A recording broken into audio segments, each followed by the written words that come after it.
ಅಲ್ವಾ?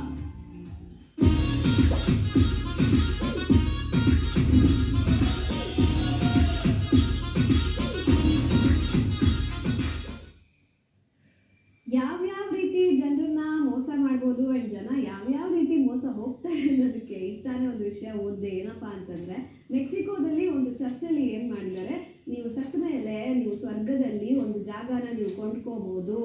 ಏನು ಮಾಡಬೇಕು ಅದಕ್ಕೆ, ನೀವು ಈ ಚರ್ಚಲ್ಲಿ ಪೇಮೆಂಟ್ ಮಾಡಿದ್ರೆ 1 ಸ್ಕ್ವೇರ್ ಫೀಟಿಗೆ ನೀವು $100 ಹಂಗೆ ಪೇ ಮಾಡಿದ್ರೆ ನಿಮಗೆ ಅಲ್ಲಿ ಜಾಗ ಸಿಗುತ್ತೆ ಅಂತ ಹೇಳಿದ್ದಾರೆ. ಅವರೇನೋ ಹೇಳಿದ್ದಾರೆ, ಇವುಗಳೆಲ್ಲ ನಂಬ್ಕೊಂಡು ದುಡ್ಡು ಕೊಟ್ಟಿದ್ದಾರೆ. ಎಲ್ಲರೂ ಕೂಡ ನಮಗೆ ನಾವು ಸತ್ತ ಮೇಲೆ ನಮಗೆ ಸ್ವರ್ಗದಲ್ಲಿ ಜಾಗ ಬೇಕು ಅಂತ ಹೇಳಿ ಒಂದಷ್ಟೆಲ್ಲ ದುಡ್ಡು ಕೊಟ್ಟು $millions ಕಲೆಕ್ಷನ್ ಆಗಿದೆಯಂತೆ ಈಗ ಚರ್ಚಲ್ಲಿ. ಆ್ಯಂಡ್ ಅದು ಹೇಳ್ತಾ ಇದ್ರು ಆ ಕೊನೆಯಲ್ಲಿ ಆರ್ಟಿಕಲಲ್ಲಿ ಏನಂತ, ಪ್ರಾಬಬ್ಲಿ ಹಿಸ್ಟ್ರಿನಲ್ಲೇ ಇದು ಬಿಗ್ಗೆಸ್ಟ್ ರಿಯಲ್ ಎಸ್ಟೇಟ್ ಸ್ಕ್ಯಾಮ್ ಆಗಿರ್ಬೋದು ಅಂತ. ಹೇಗೆ ನಂಬ್ತೀರಾ ಇದನ್ನೆಲ್ಲ? ಸತ್ತ ಮೇಲೆ ಸ್ವರ್ಗದಲ್ಲಿ ಜಾಗ ಕೊಡ್ತೀವಿ ಅಂತ ಈ ಥರ ಎಲ್ಲ ಸ್ಕ್ಯಾಮ್ಗಳಿಗೆ ಏನೋ ದುಡ್ಡು ಹಾಕೋದು ಇದೆಲ್ಲ ಮಾಡಬೇಡಿ. ಕಷ್ಟಪಟ್ಟು ದುಡ್ದಿರ್ತೀರ, ಅದನ್ನು ಸೇವ್ ಮಾಡಿ. ಇಲ್ಲೇ ಸ್ವರ್ಗ ಇಲ್ಲೇ ನರ್ಕ ಅಲ್ವಾ? ಎನಿವೇ, ನಮ್ಮ next collar. Hello. Hello. Hi, ನಮಸ್ತೆ, ಗುಡ್ ಮಾರ್ನಿಂಗ್. ನಮಸ್ತೆ, ಗುಡ್ ಮಾರ್ನಿಂಗ್. ನಿಮ್ಮ ಹೆಸರು ಸರ್? ನಿರಂಜನ ಅಂತೇಳಿ. ಯಾವ ಊರು?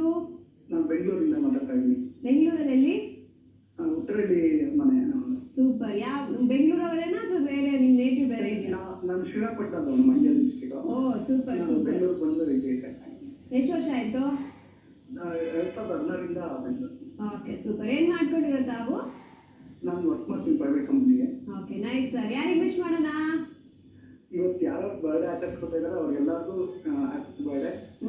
ಮತ್ತೆ ನನ್ನ ವೈಫ್ ಶಿಲ್ಪಶ್ರೀ ಮತ್ತೆ ನನ್ನ ಮಕ್ಕಳು ಆಯುಷ್ ಮತ್ತೆ ಆರುಷ್ ಅಂತ, ಅವ್ರಿಗೂ ಅಡ್ವಾನ್ಸ್ ವಿಶಸ್. ಅವ್ರದ್ದು ಬರ್ಡೇ ಇದೆಯಾ? ಅಂದ್ರೆ ಬೇರೆ ಮಾತಾಡಿದೆ, ಬಟ್ ಇವಾಗ ಲೈನ್ ಸಿಕ್ಕಿದ್ರಿಂದ ನಾನು ಇವಾಗಲೇ ವಿಶ್ ಕಳಿಸ್ತಾ ಇದ್ದೀನಿ. Okay, sure. ಶಿಲ್ಪಶ್ರೀ ಅವ್ರಿಗೆ ಹಾಗೂ ನಿಮ್ಮ ಮಕ್ಕಳು ಆಯುಷ್ ಮತ್ತೆ ಆರುಷ್ ಅವ್ರ 3 ಜನರಿಗೂ ಕೂಡ ಇನ್ ಅಡ್ವಾನ್ಸ್ ಆಗಿ ಹುಟ್ಟುಹಬ್ಬದ ಶುಭಾಶಯಗಳು.